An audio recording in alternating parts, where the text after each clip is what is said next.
basically, stem cells has become an interesting field for many doctors out there, and a lot of interest has developed, and particularly, they are what we call human stem cells and plant stem cells. Now, my basis or my bias is that I'm so inclined to plant stem cells because I like plant food. So basically, stem cells are the mother of cells. You see, you as a human being, you've got over 75 trillion cells.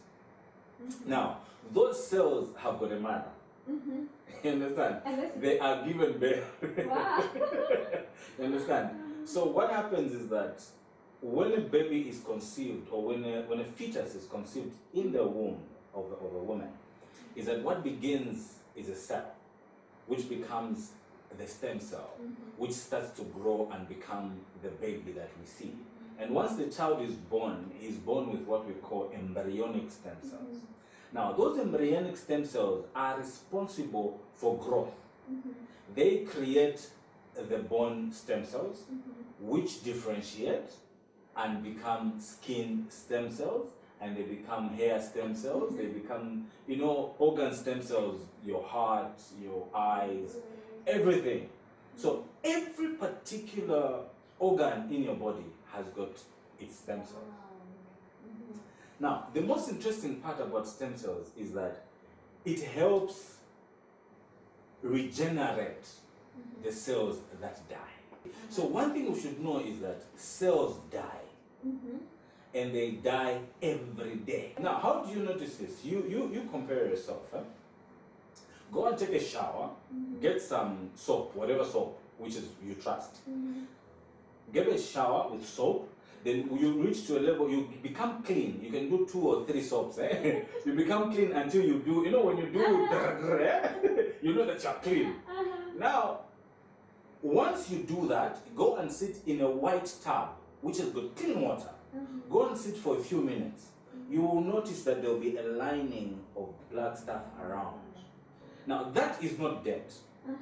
Those are cells that are coming out of your skin. Those are dead cells. When the cells die on the body every day, they need to be replaced. And that is the job of the stem cells. It's a very simple culture. A culture of discipline and a culture of knowing what you're eating. How do they feed? Okay? Because let's begin it from the cell point of view. A cell is a round thing like this, which has got membranes, or I would call them antennas. You understand? So that cell, when it's got antennas, the thing is that when you drink juice, say for example, you drink a fizzy drink. A fizzy drink is not food. You understand? When you take a fizzy drink, the body will consider that as poison. So, and the cell will notice that, oh, there's a liquid that is coming in the body. So what should we do? Is it food? It will send the antennas to check if that is food. So they will test the liquid and they will know this is not food. So the cell won't open to feed. It will close its mouth. But when you eat a fruit, say for example a banana or an apple, when that food comes, the cells will notice, oh, there's food that is coming. Oh, this is an apple. Oh, we are getting vitamin C, or we are getting vitamin E. So what do? Let's open up. They need to open and feed. Wow. You understand? Now, the process here is that the more you eat bad food, the more the cells die quickly. And the more you're putting pressure on the stem cells, which are also starving. You understand? But when you eat good food, you are rejuvenating the current cells that are there to hold on to them. And then the stem cells also to produce very healthy cells. The cells that die every day is not something that is bad. This is something that God has created. You understand? The body changes form, changes the whole range of itself in terms of cell regeneration in 3 months. Every year you're supposed to change form 4 times per quarter. Are you getting what I'm saying? Here's the issue. The stomach stems, the stomach cells, they die every 5 days. The intestinal cells, they die every 3 days. The skin cells, they die every 30 days. So they have to be replaced every time they die. You understand? Yeah. The bone cells, they die every 90 days.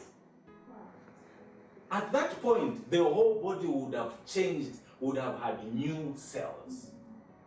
So it's important that we know what to eat in order to feed the cells to remain healthy. So it's important that the stem cells play a very critical role. So we really need to understand this. Now, let me put it this way. The healing process of the body to any disease is dependent on this principle of cell management. Okay? Now, if you feed the cells properly, your body will be intact. Okay?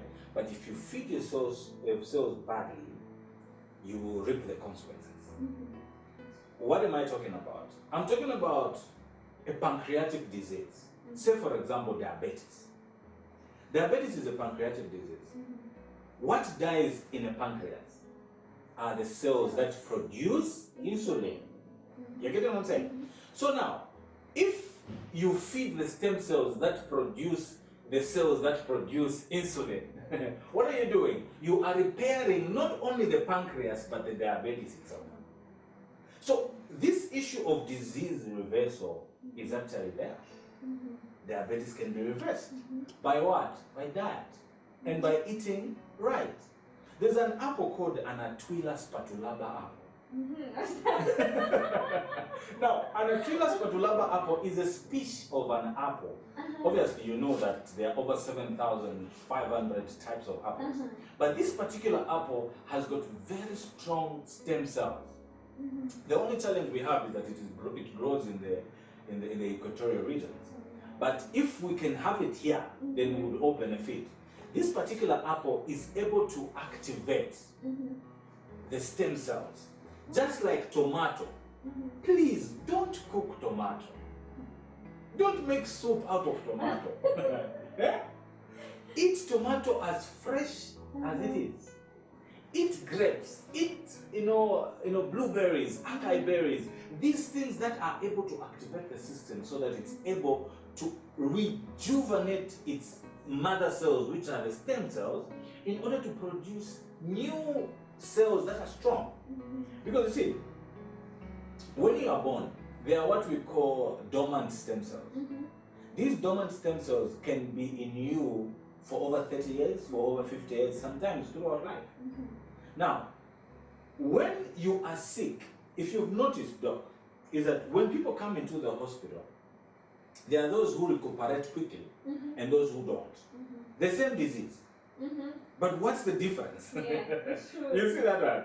So this person came in, 2 days later they are discharged. This one has been here for 3 months. So what happens there? The secret there is that that person who came 2-3 days and was discharged, they had a lot of dormant stem cells.